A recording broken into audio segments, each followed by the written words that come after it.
수험생 여러분 안녕하십니까? 오소방 원격학원에서 소방 공무원 강의를 담당하는 이종구라고 합니다. 자, 이번 시간에 저희 이제 소방학개론 지난 시간에 했던 거 이어서 한번 또 보도록 하겠습니다. 자, 우리 이제 화재 강도 할 차례죠, 그죠? 자, 일단 화재 강도는 제가 지난 시간에 뭐 열 축적률,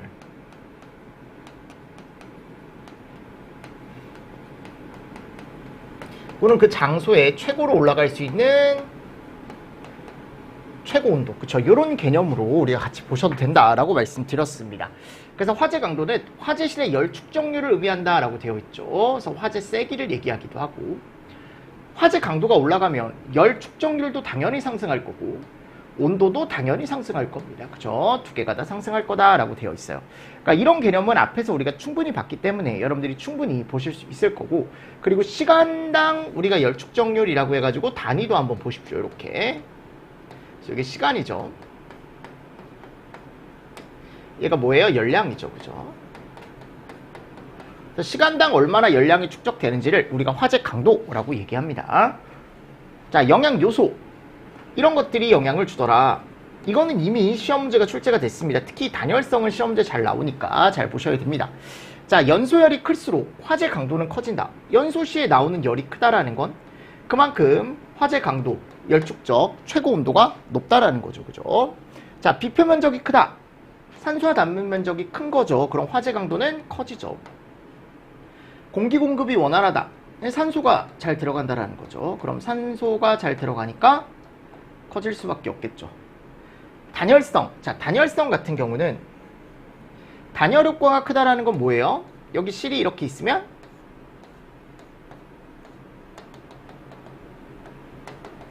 여기 불이 이렇게 나는 거죠. 그죠? 그러면 여기에 이제 실의 단열성이 크다라는 건 바깥쪽으로 외부 쪽에 열이 나가지 않는다라는 거죠. 그래서 화재실에 열이 계속 축적된다. 그죠? 그래서 단열 효과가 클수록 잘 되는 거예요.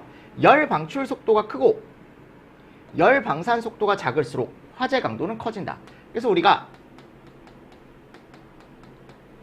방출 속도 개념은 가연물에서 나오는 열의 방출 속도, 가연물이 있으면 여기서 나오는 열의 방출 속도를 열 방출 속도라고 얘기하는 겁니다. 여기서 나오는 열. 근데 이제 어떤 공간 안에 있을 때 이 열이 이제 바깥쪽으로 빠져나가겠죠. 바깥쪽으로 이렇게. 그럼 이 공간 안에서 바깥쪽으로 빠져나가는 열의 방출 속도를 우리는 이름을 방산 속도라고 얘기합니다.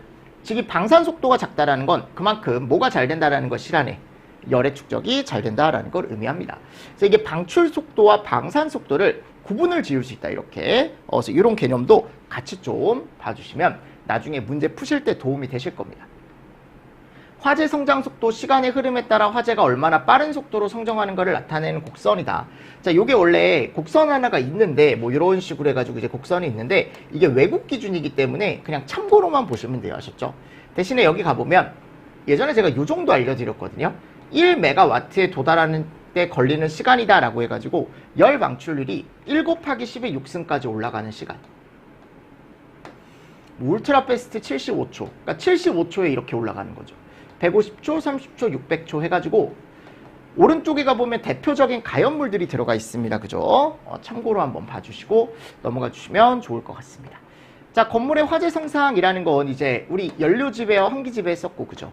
거기에 따라서 이제 환기계수 제가 설명을 드렸었고, 뭐 내화 건축물에 대한 거라던가 건축물의 이상현상 다 같이 해서 우리가 앞에서 봤던 것들이니까요. 한 번 정도 여러분들 체크를 좀 잘 해주시고, 목조 건축물, 내화 건축물 간단하게 봤었고, 가옥도, 하중, 가옥도라고 해서 요게 이제 들어가 있었죠. 그죠? 그래서 요거 하나 잘 보시고, 요게 가옥도가 아니고 우리가 아까 봤던 강도입니다. 강도 아셨죠? 강도. 그래서 이런 개념으로 여러분들이 조금 잘 봐주시면 됩니다. 나머지들을 꼭 여러분들 정리를 좀 잘 해주셔야 나중에 이제 문제를 풀 때 조금 더 도움을 받으실 수 있기 때문에 정리를 잘 해주십시오. 자, 그리고 나서 이제 문제로 가서 우리 이제 간단하게 빠르게 한번 보도록 하겠습니다. 자, 1번 문제가 보면 연료지배 화재와 환기지배에 대한 설명으로 옳지 않은 것을. 환기지배형 화재는 공기 공급이 충분하지 않으므로 불안전 요소가 심하다. 연료지배형 화재는 공기 공급이 충분한 조건에서 발생한 화재가 일반적이다. 연료지배형 화재는 주로 큰 창문이나 개방된 공간에서, 환기지배형 화재는 내화 구조 및 콘크리트 지하층. 그죠? 그러니까 이런 개념들 다 맞는 얘기였습니다. 보시면 얘가 들어가 있는데요. 플래시오버 전에는 얘가 맞죠. 플래시오버 이후는 얘가 맞는 거죠. 맞습니까? 그러니까 요게 지금 서로 어떻게 되어 있는 거예요? 서로 바뀌어 있는 거죠. 그죠? 그래서 연지와 환지 이렇게 되어 있습니다. 그래서 플래시오버 전에가 연료고, 그죠? 그 이유가 환지다. 실내화재 진행 과정을 설명한 내용으로 옳지 않은 것은 1번 건물 내 가구 등이 독립연소하고 있으며 다른 동으로의 연소 위험은 없는 시기, 발화기. 맞죠? 2번 화재 진행이 급속히 이루어지고 계구부에서는 검은 연기가 분출. 맞죠? 최성기, 산소가 부족하여 연소되지 않은 미연소 가스가 다량 발생하는 시기. 감태기, 지붕이나 벽체 대들보나 기둥도 무너져 떨어지고 열 발살률을 증가하기 시작한다. 전혀 잘못됐죠. 그죠? 맞습니까? 그러니까 이 떨어지는 시기 같은 경우는 뭐 감태기가 될 수도 있습니다. 근데 일반적으로 뒤에 있는 열 반살률 증가하기 시작하고 이렇게 또 무너져 떨어지는 시기라고 하면은 우리는 오히려 최성기 쪽으로 가져가는 게 더 좋겠죠. 그죠? 3번 내화 건축물에서 최성기 특징이 가장 아닌 거. 다량의 흑색 연기가 점차 분출되고 연기 농도가 짙다. 자, 요거는 언제 특징이에요? 그렇죠. 그죠? 나머지는 뭐 다 맞는 얘기고. 4번 플래시오버를 지연시키기 위한 소방 전술 3가지가 아닌 것은 배연 지연, 공기 차단, 냉각 지연, 제거 소화 지연법이라는 것 자체가 없었죠. 그죠? 잘못됐습니다. 5번 백드래프트에 대한 설명으로 옳은 거. 1번 불안전 연소 시에 발생된 일산화탄소가 가연물로 작용해서 폭발까지 이어지는 현상이다. 맞죠? 요게 완벽하게 맞는 거죠. 그죠? 2번 화재 진압 시 지붕 등 상부를 개방하는 것보다 출입문을 아니죠. 3번 밀폐된 실내에서 발생하는 현상으로 출입문을 완전히 개방하여 연기를 일순간에 절대 안 됩니다. 출입문. 연료 지배형 화재가 있는 공간에서 아니죠. 무슨 지배예요? 환기 지배죠. 무슨 말씀인지 아시겠습니까? 네. 6번 플래시오버와 백드래프트 현상으로 옳은 것은 플래시오버는 충격파를 수발하지 않고 백드래프트는 충격파가 있다. 그죠? 그러니까 여기가 보면 플래시오버는 충격파를 수반하지 않는다라고 했습니다. 지금 맞습니까? 그리고 백드래프트는 충격파가 있다. 그러니까 우리가 이제 보통 얘기했을 때 플래시오버 같은 경우는 뭐예요? 얘는 그죠? 2번 플래시오버는 환기가 잘 안 되는 상태 현상이고 백드래프트는 환기가 잘 되는. 그러니까 이게 두 개가 여러분 서로 바뀐 거죠. 지금 플래시오버는 그나마 환기가 좀 잘 되죠. 백드래프트에 비해. 근데 이제 백드래프트는 전혀 환기가 잘 안 되는 상황이고 플래시오버는 종기가 아니고 얘는 중기. 얘가 종기. 그죠? 플래시오버의 원인은 바뀌었네요. 복사열이고 백드래프트의 원인은 산소 공급이다. 7번 목재 건축물의 화재 순서로 옳은 것은 자 기본적으로 발화 이전에 무염과 발염 과정이 있어야 된다. 그죠? 어렵지 않은 문제니까. 자 8번 화재에 대한 옳은 설명을 모두 고른 것은 기억 낮은 산소 분압에서 화재가 발생했을 때 초기에 화염 없이 일어나는 연소를 우리는 뭐라고 합니까? 훈소라고 얘기하죠. 목조 건축물 화재는 유리나 가스 화재는 달리 일반적으로 무염 착화 없이 발염 착화로 이루어진다라고 했는데 아니죠. 왜요? 무염 착화에서 발염 착화로 가죠. A급 화재는 일반 화재로 면화류, 합성수지 등의 가열물에 의한 화재다. 전소란 건물의 70% 이상이 소실된 화재다. 그러니까 지금 기억, 디귿, 리을을 다 맞게 여러분들이 가져가 주시면 되겠죠. 9번 문제. 가옥도에 대한 설명으로 옳지 않은 것은 1번 가옥도란 화재 발생으로 당해 건물과 수용 재산 등을 파괴하거나 손상을 입히는 정도를 얘기한다. 최고 온도는 가옥도의 질적 개념으로 강도와 관련이 있다. 지속시간은 가옥도의 양적 개념으로 하중과 관련이 있다. 가옥도에 영향을 미치는 환기 요소는 계구부 면적의 제곱근, 높이, 잘못됐죠. 환기계수는 얘라 그랬죠. 그죠? 면적에 비례하고 높이의 제곱근에 비례한다. 그러니까 옳지 않은 건 몇 번이다? 4번이다. 10번 화재 발생으로 건물 내 재산, 건물 자체에 손상을 주는 정도의 용어는 그랬어요. 뭐예요? 가옥도죠. 맞습니까? 자, 11번 바닥 면적이 20제곱인 구획된 창고에 의류 1000kg, 고무 2000kg가 적재돼 있다. 화재 하중은 몇 킬로그램 퍼 메타제곱인가? 자, 그럼 여기 갔을 때 이제 의류에 대한 발열량, 고무에 대한 발열량, 친절하게 목재 단위 발열량까지 줬어요. 그죠? 다른 건 없대요, 가연물이. 완전 연소래요. 그럼 제가 어떻게 하라 그랬어요? 밑에다가 일단 목재를 넣어요. 면적 넣어야죠. 그리고 위에다가 각 가연물에 대한 요거 잘 지어주셔야 돼. 짝 1000하고 5000, 2000하고 9000 맞습니까? 네, 요거를 계산을 하면 25.56이라는 수치가 나오더라 라는 거죠. 맞습니까? 네, 그래서 이런 개념들 그래서 결국은 이것도 이제 우리가 보통 얘기했을 때 지금 뭐가 많아요? 0이 엄청 많죠. 그죠? 0이 엄청 많기 때문에 여러분들 그냥 생각을 할 때 그냥 좀 간단하게 만들어서 푼다라고 생각하셔도 됩니다. 뭐 예를 들어 1000씩 다 날려버리면 이런 식으로 1000씩 날린다는 게 그냥 1000으로 나눠준다라는 거예요. 숫자를. 대신에 다 동일하게 나눠줘야죠. 1000으로. 이렇게 좀 간단하게 만들어서 풀어주셔도 되고요. 앞으로 3개씩만 가면 되는 거니까. 그러면 이게 25.56 정도 나와요. 이런 정도는 푸실 수 있어야 돼. 12번. 화재 용어 중 화재실의 단위 시간당 축적되는 열. 그럼 시간당 축적되는 열. 얘가 뭐에 대한 거예요? 강도에 대한 거죠. 그죠? 13번. 가옥도에 대한 설명으로 옳지 않은 것은?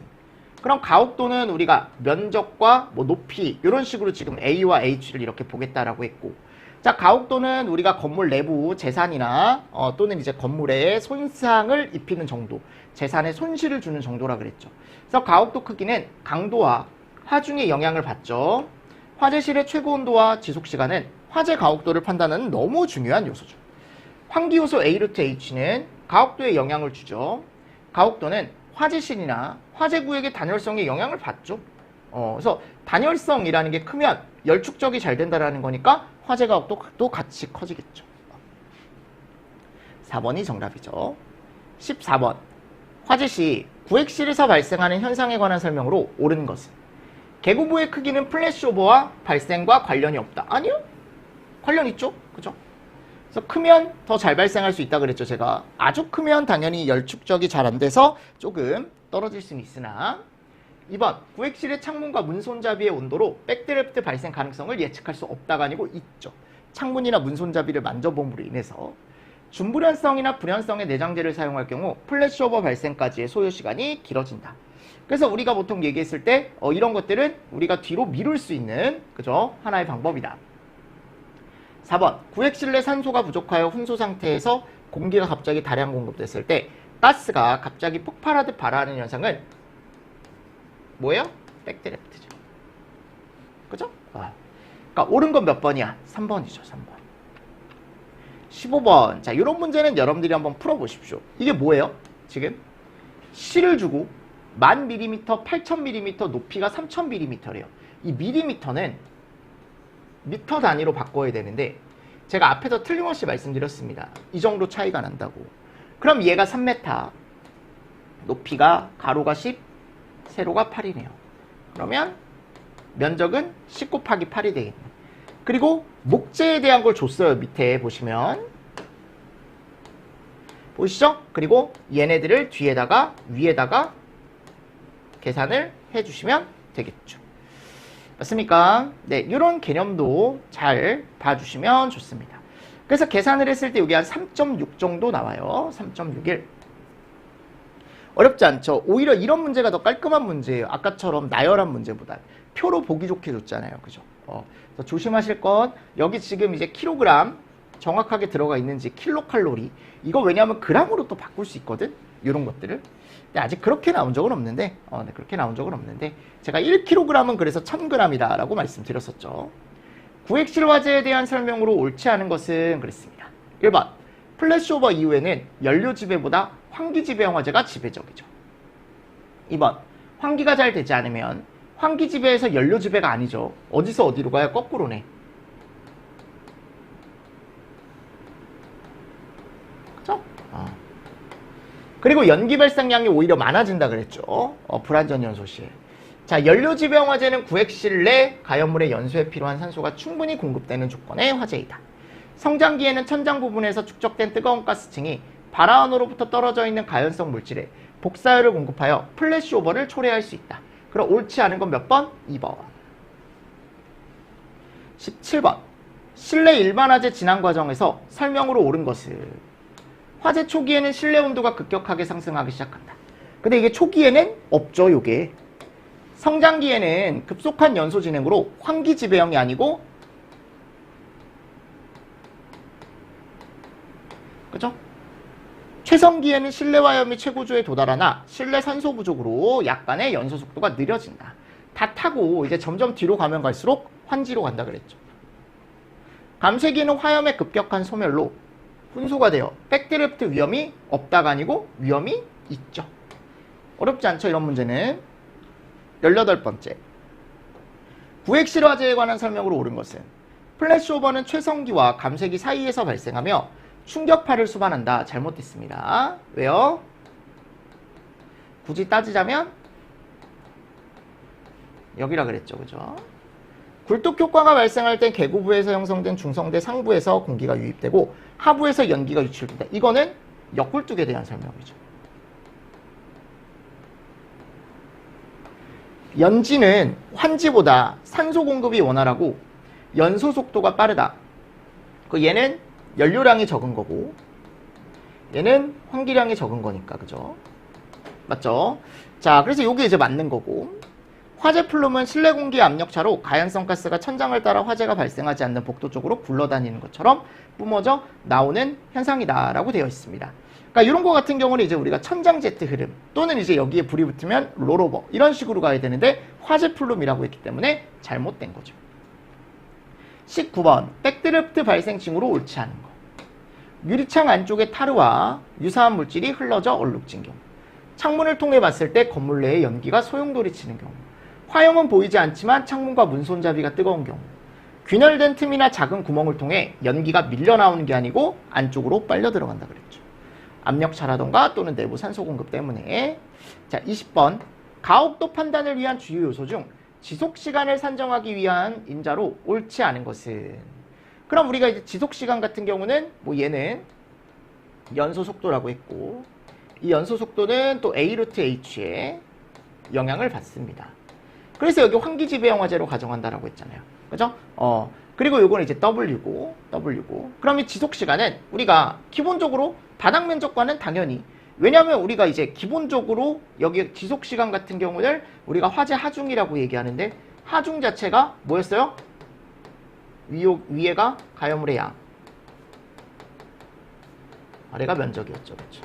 그러니까 면적과 양에 따라 결정이 되죠. 그러니까 지금 요거는 맞는 거고, 최고 온도 같은 경우는 얘는 얘에 대한 거죠. 강도.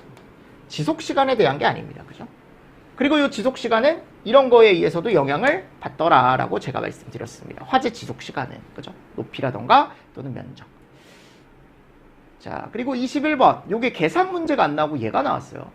화재 하중 시 필요한, 그죠? 필요하지 않은 항목을 보기에서 모두 고른 것은. 가연물의 양 있어야죠.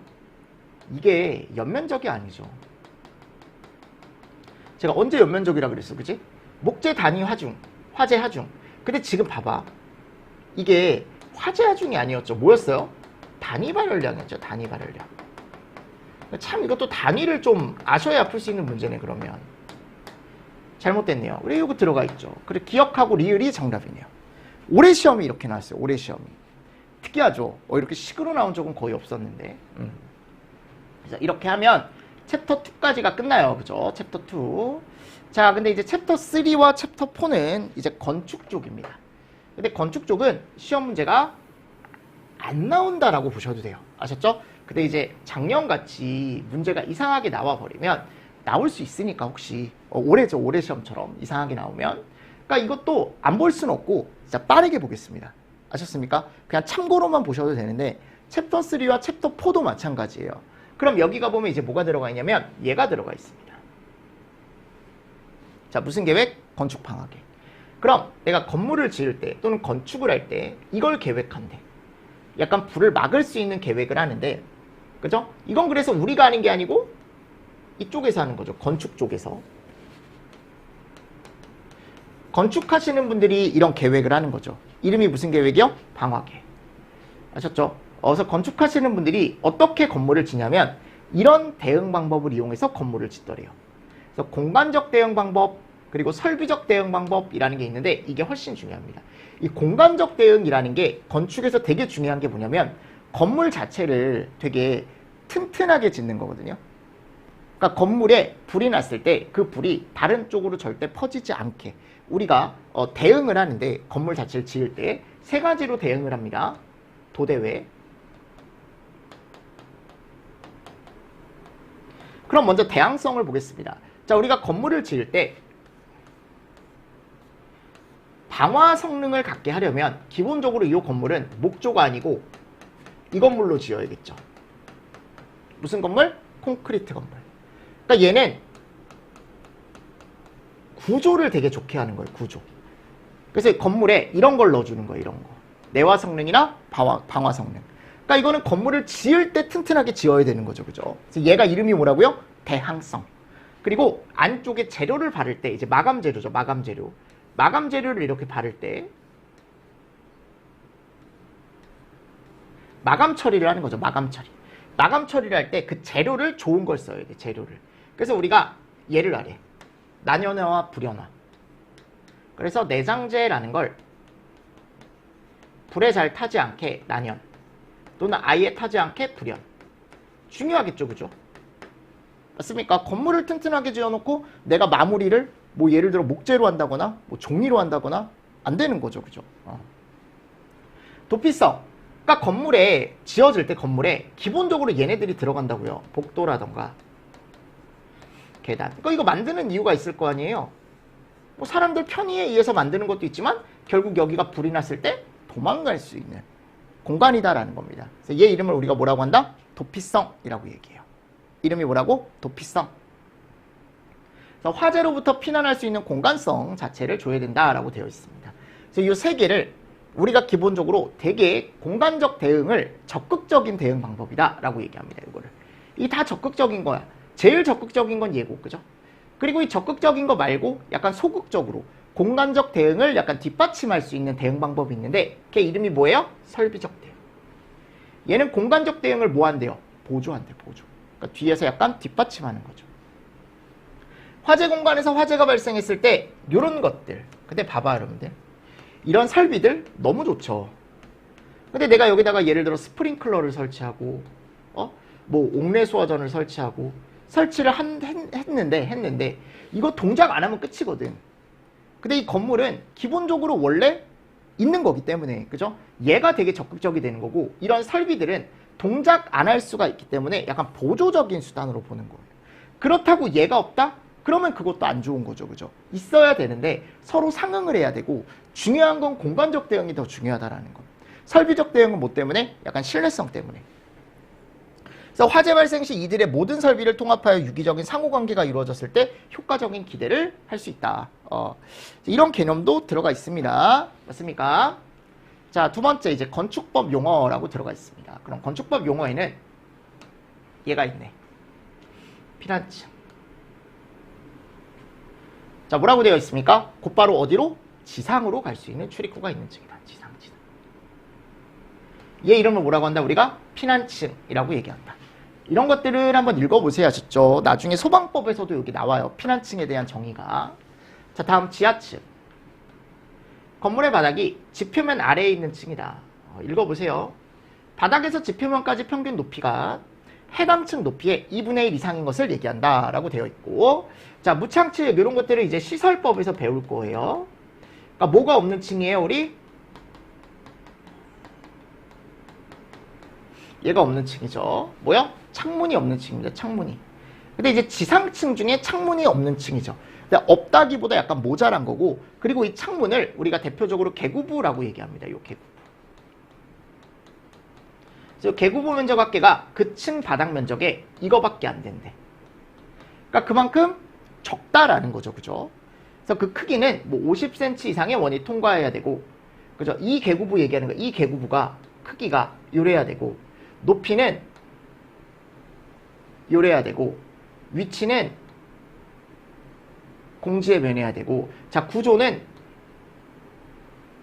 요리해야 된다. 그죠? 화재 시 쉽게 피난할 수 있도록 창살 또는 그 밖에 장애물이 설치되지 않아야 된다. 뭐 이런 개념도 쭉 들어가 있습니다. 맞습니까?